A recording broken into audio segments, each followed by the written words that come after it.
নবম দশম শ্রেণী পৃষ্ঠ নম্বর 317 পরিমিতি অনুশীলনী 16.3 আর অঙ্ক নাম্বার কত আজ? অঙ্ক নাম্বার হচ্ছে 7। গতকাল কি 5 আর 6 হয়েছিল, 5 আর 6 অনুশীলন করেছে। এবার 7 নাম্বার দেখো 7 নাম্বার কি বলছি, একটি গাড়ির সামনের চাকার ব্যাস 28 সেন্টিমিটার এবং পিছনের চাকার ব্যাস 35 সেন্টিমিটার। আমরা শুধু এইটুকুই বুঝবো এখন। আচ্ছা, আমাদের গাড়ির যে চাকার ব্যাসের কথা বলেছে, তো চাকা কি বৃত্তাকার নাকি অন্যরকম হয়?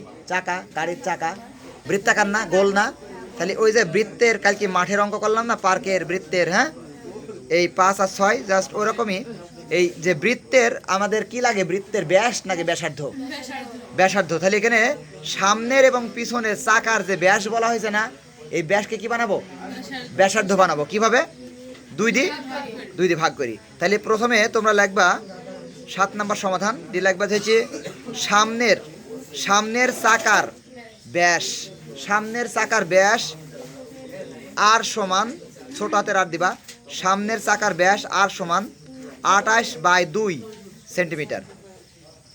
তারপর নিচে লিখবা পিছনের চাকার ব্যাসার্ধ, ও সামনের চাকার ব্যাসার্ধ হবে, সামনের চাকার ব্যাসার্ধ আর সমান, সামনের চাকার ব্যাসার্ধ আর সমান, আর পিছনের চাকার ব্যাসার্ধ বড় হাতের আর সমান।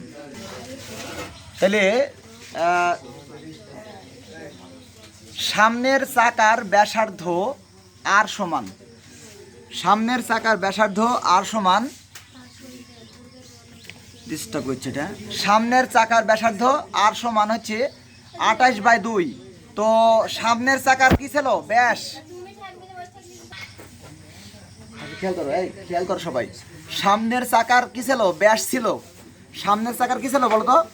ব্যাস ছিল। ব্যাস কত? 28। তো চাকা তো বৃত্তাকার, তাহলে বৃত্তাকার অঙ্কে অবশ্যই ব্যাস প্রয়োজন নেই। কি প্রয়োজন আছে? ব্যাসার্ধ।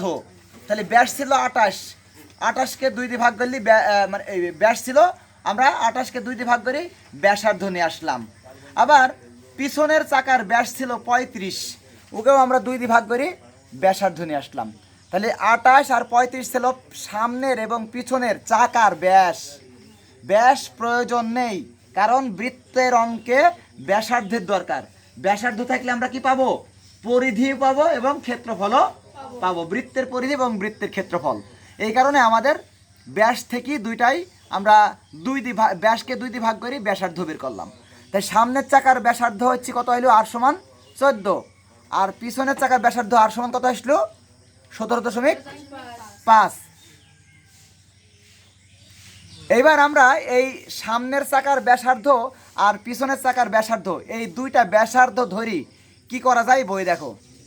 এবার দেখো বলছি 88 মিটার পথ যেতে, 88 মিটার পথ যেতে সামনের চাকা পিছনের চাকা অপেক্ষা, মানে পিছনের চাকা থেকে সামনের চাকা কত পূর্ণ সংখ্যক বার বেশি ঘুরবে?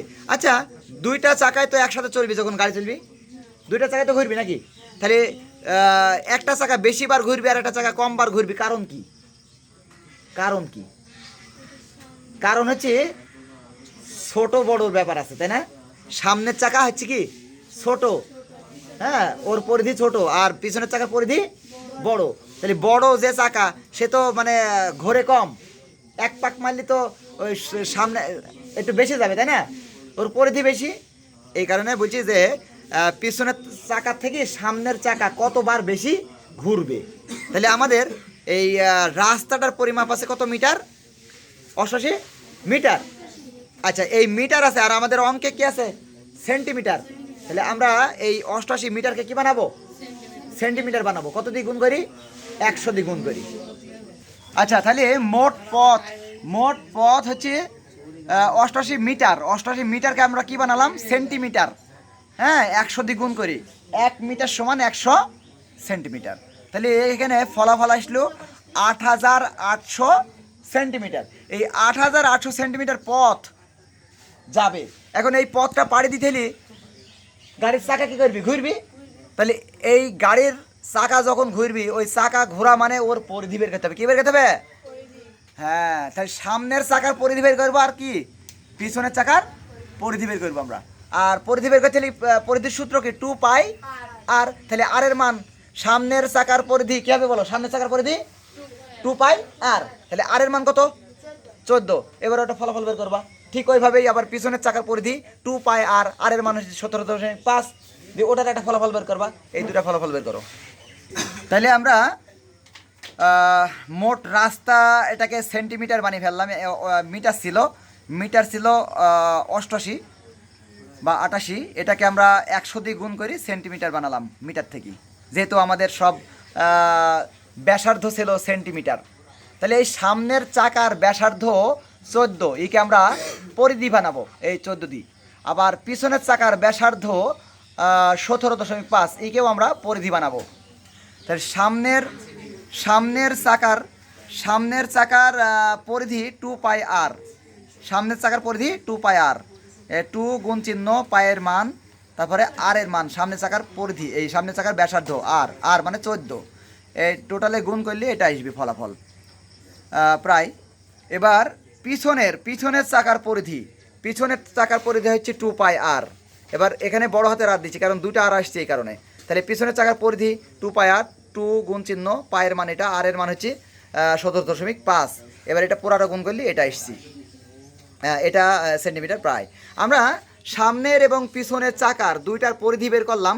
সামনের চাকার ব্যাসার্ধ ধরি, সামনের চাকার ব্যাসার্ধ ধরি, পিছনের চাকার ব্যাসার্ধ ধরি, দুইটা ধরি আমরা সামনে এবং পিছনের চাকার যে পরিধি বের করলাম। এখন এই মোট রাস্তা যতটুকু যেতে হবে, এই মোট রাস্তার সাথে চাকার পরিধির ভাগ করলে পাওয়া যাবে চাকাটা কয়বার ঘুরবে। হ্যাঁ, সেই ক্ষেত্রে সামনের চাকা ঘুরবে, এটা হচ্ছে রাস্তা, মোট রাস্তা ভাগ, এটা হচ্ছে 87 এটা সামনের চাকার পরিধি। তাহলে মোট রাস্তা আর সামনের চাকার পরিধি ভাগ করলে পাওয়া যাবে এটা। তাহলে এই 100 বার, প্রায় 100 বার ঘুরবে। এবার পিছনের চাকার পরিধি লেখো। এই পিছনের চাকা ঘুরবে। এবার পিছনের চাকা ঘুরবে, এই যে মোট রাস্তা ভাগ পিছনের চাকার পরিধি দিয়ে 80। এবার আমরা এই সামনের চাকা বেশি বার ঘুরবে। কত বেশি বার ঘুরবে? 100 বিয়োগ 80, তাহলে 20 বার। ঠিক আছে, সামনের চাকা ঘুরবে কতবার? 100 বার প্রায়। আর পিছনের চাকা ঘুরবে কতবার? প্রায় 80 বার। তাহলে এই পিছনের চাকা থেকে সামনের চাকা বেশি বার ঘুরবে কত, ওটা বের করতে হবে। তাহলে লেখো সবাই যে সামনের চাকা বেশি ঘুরবে, সামনের চাকা বেশি ঘুরবে 100 বিয়োগ 80। এই হইল অঙ্ক। এটা খুব গুরুত্বপূর্ণ একটা অঙ্ক, 7 নাম্বার। আবারও আমি বলি, আমাদের এই অঙ্কে সামনের এবং পিছনের চাকার ব্যাস ছিল, ওই ব্যাসকে 2 দিয়ে ভাগ করেছি। যেমন 28 ছিল ব্যাস, 28কে 2 দিয়ে ভাগ করি, ব্যাসার্ধ বানিয়েছি। সামনের চাকার ব্যাসার্ধ 14 এসছে। তারপরে পিছনের চাকার ব্যাসার্ধ আর সমান, যেহেতু পিছনের চাকার ব্যাস ছিল 35, ব্যাসকে আমরা ব্যাসার্ধ বানিয়েছি, 2 দিয়ে ভাগ করি। এবার সামনের চাকার এই ব্যাসার্ধ ইকে ধরি, সামনের চাকার পরিধি বের করা হয়েছে 2 পাই আর। আবার পিছনের চাকার ব্যাসার্ধ হচ্ছে 17.5, এই ব্যাসার্ধ ধরি আমরা পিছনের চাকার পরিধি বের করেছি। তারপর রাস্তা ছিল মোট 88 মিটার, এই 88 মিটারকে আমরা 100 দিয়ে গুণ করে সেন্টিমিটার বানিয়েছি।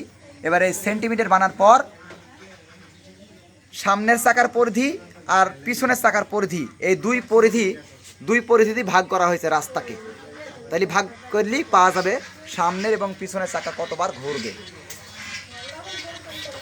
এবার সবাই লেখা হয়েছে, লেখবা সামনের চাকা বেশি ঘুরবে। হ্যাঁ, সামনের চাকা বেশি বার ঘুরবে, 100 বিয়োগ কত 80, তাহলে হবে 20 বার। অঙ্ক শেষ এটা।